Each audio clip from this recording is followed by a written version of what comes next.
Stephanie Jenkins has finally spoken up after months of silence and growing speculation surrounding her family's unusual living situation. For over 4 months, followers have questioned why, despite having visible income from online platforms, she and her partner Ju are still living with their children in a single motel room. With criticism mounting and accusations of misusing public support systems gaining traction, Stephanie decided it was time to address what many have called the elephant in the room.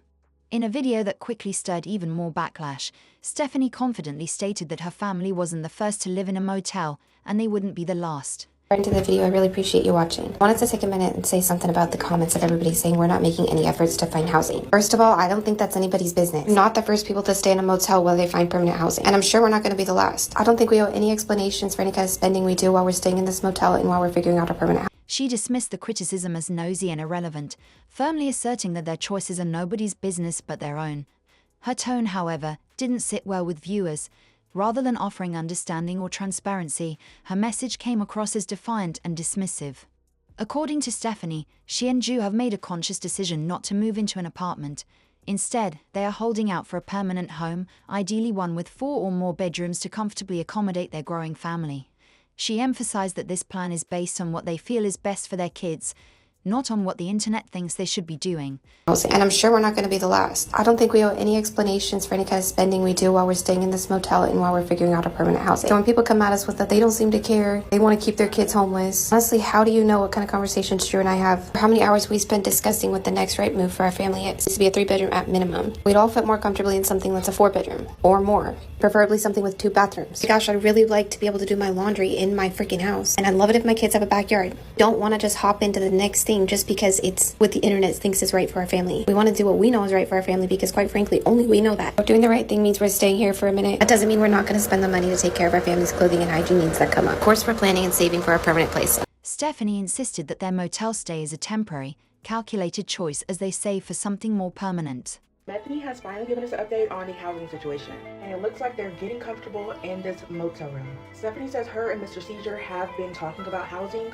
and they have come to the conclusion that they aren't going to just jump into some kind of housing. She said that they don't want to get a 2-bedroom, but they're more looking for a 3, 4, or 5-bedroom, and I would hope the 2-bedroom was not even in the question, especially for the simple fact that Bethany said that she was going to stay in this motel until they have permanent housing. But I was reading in the comments and people were saying that she was going to have priority on getting the housing because the housing just opened in Oregon, and that's why she chose to get into this hotel motel shelter because it's going to help her get an apartment. Bethany also stated that they're going to be saving for their next permanent residence, and all that tells me is y'all are making money and y'all are just doing everything in between. And I don't understand why they have so much stuff in this motel room where she had to go and get storage containers and then they were going to go look for tables. But then she backdoors and said that she does not want to put money into this motel room because they are saving for something that's more permanent. But to me, it doesn't look like they're saving for anything. To some, this sounds like a sensible, long-term goal, but to many others, it doesn't quite add up.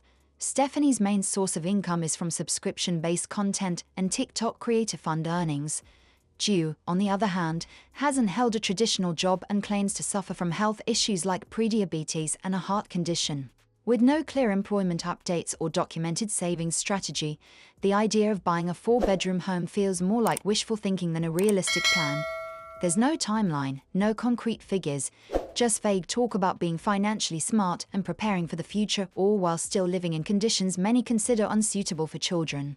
What struck people most was not just the plan itself, but Stephanie's attitude in delivering it. Rather than acknowledging her audience's concerns or offering a thoughtful explanation, she flat out rejected any criticism. And that's where the real problem lies. Stephanie and Ju have voluntarily shared nearly every aspect of their lives with the public, from how their kids eat and sleep to the state of their living environment. They've opened the door to scrutiny, and now they're slamming it shut the moment the feedback isn't glowing. Despite having access to various options, Stephanie moved her family from one motel to another, a choice that raised even more eyebrows. Maybe the new room has slightly more space or a better bathroom, but it's still a cramped 1-room setup for a family of 7. There are no private rooms, no doors, and certainly no space for the children to grow or thrive. It's not a stopgap anymore, it's becoming a lifestyle.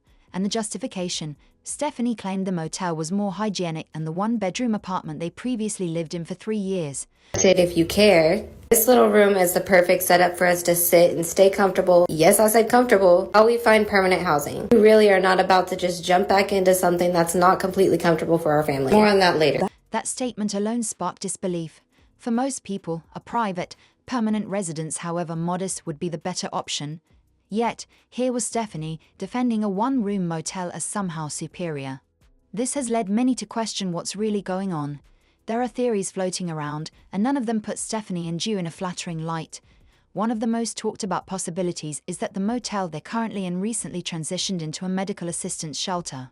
These types of facilities are designed to provide temporary housing for families with serious health challenges that prevent them from working. Conveniently, around the same time, Ju began revealing more and more about his health seizures, heart problems, and missed medications. Critics suspect these updates may be exaggerated or perfectly timed to align with eligibility requirements for assistance. Another widely discussed theory involves Section 8 housing. With 4 children and a newborn, the Jenkins family technically meets the requirements for housing vouchers that help large, low-income families. But here's the catch: those resources are intended for people in genuine financial distress. And while Stephanie and Ju appear unemployed on paper, the reality is more complicated. Stephanie earns thousands of dollars a month through her online presence, monetizing their daily lives and using their situation as content. Because neither of them has traditional employment, they might still qualify for housing aid, even if their actual income is substantial. To many observers, this looks less like struggling and more like manipulating the system. That's why public sentiment has turned. While the Jenkins family may look like they're barely getting by, in practice, they are living off a curated version of hardship that brings them views, clicks, and money. Meanwhile, countless families who are truly struggling, those applying for jobs, counting every dollar, and trying desperately to keep a roof over their heads, are being overlooked. Resources are limited, and people are starting to resent seeing them funneled toward families who appear to be gaming the system. Stephanie Jenkins, I have a real question for you, girl. I've been in the Creator Rewards program, back into it for 4 days now, right? I don't even get like an eighth of the views that you get, like literally at all. I've already made $340 in 4 days, averaging like 3,000 views a video, right? You should have damn near enough money to at least buy like a real nice RV right out the fucking lot. You don't even gotta make payments. You don't even have to be approved for payments or anything like that. You don't have to pull out a loan, no nothing. All them fucking views. Where is that money? Where is the money going? And y'all probably gonna come at me because yes, I'm homeless too. You know what I'm saying? And this, that, and the other. But the thing is our money was actually going into like real places to stay and actually like we're on the road to doing better things and doing things with the fucking money. What the fuck? Granted. And the backlash. It's not just a few angry comments. It's an avalanche. People who once supported Stephanie have grown tired of what they now see as entitlement masked as resilience. Stephanie Jenkins recently posted a video to address the growing backlash over her family's continued stay in a motel, and the response left many viewers frustrated. Rather than offer any humility or transparency, she took a defensive approach, almost as though she was offended by the questions being asked. "It's nobody's business," she said, almost aggressively, as if her decisions were being unfairly scrutinized. But what really irked people was her comment, "We're not the first people to live in a motel, and we won't be the last," said with an air of defiance, as though the focus should be on the situation of others, not the reality of her own family's living conditions. The issue here is that Stephanie made it everyone's business from the start. She chose to publicly share the details of her family's struggles, from their financial hardships to their living situation, and even her children's experiences. She invited people to witness her life, to offer support, and to empathize with her family's situation. But when the public, who had been following her for months, began to raise valid concerns about her financial decisions and the welfare of her children, Stephanie was quick to shut down those questions. She seemed to forget that when you make your life public, you also open yourself up to public scrutiny, something that comes with the territory of monetizing your struggles. After this, Stephanie announced that she and her husband Ju were saving up for permanent housing. But here's where the story gets questionable. They aren't looking for a simple apartment or even a small house. They've set their sights on something much larger, a 4-bedroom house.